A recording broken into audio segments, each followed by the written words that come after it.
I've been using Sudoku as a cognitive test for a couple months now. Sudoku is simply a pattern recognition game. There are a number of squares. Each square has to contain the numerals 1 through 9, but each numeral has to be on a separate row or column. And so one of the reasons I came up with this was I needed some way to measure my cognitive competency for bipolar disorder that was repeatable and it didn't take a lot of time. And since the core of the game is about pattern recognition, it definitely serves that purpose. So what I do is I take about 3 minutes in the morning to do one of these puzzles, and then I can record my time and I can compare how my times compare over time. And the great thing about this is, yes, initially your scores will be very high, but after 2 weeks, it's kind of an exponentially declining curve. So once you've learned the basics of like a medium level game, you're not going to get that much better over the course of the year. You may get 5 to 10% better. So it's a very reliable metric. The other thing to note is that there are probably millions of possibilities in terms of puzzles. Yes,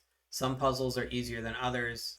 Some are harder than others due to simple chance, but it gives you a very good overall average over time. So when I'm looking to judge whether I'm kind of entering into a more depressive or more of a up mood, I can simply look at my scores over time and see what's going on and contrast that with other variables that I have on my spreadsheet. So, this is very similar to what they would actually do in a clinical setting, but they would usually use some type of like word map or they'd use some sort of maze. I find this to be a lot easier. There are plenty of apps online that are free too.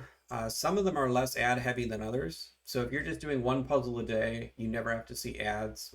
But it's a lot easier to have my phone because when I wake up, before I even get out of bed, I can just do the puzzle, whereas I have to wake up and do my whole routine if I go to a desktop ad version, which kind of throws my whole day off. It's easier just to get it knocked out at the same time every day in a few minutes. And then when I'm almost done with the puzzle, I just take a screenshot quick so I have the time, and then I'll usually upload the data from those screenshots to my master spreadsheet about every 7 days.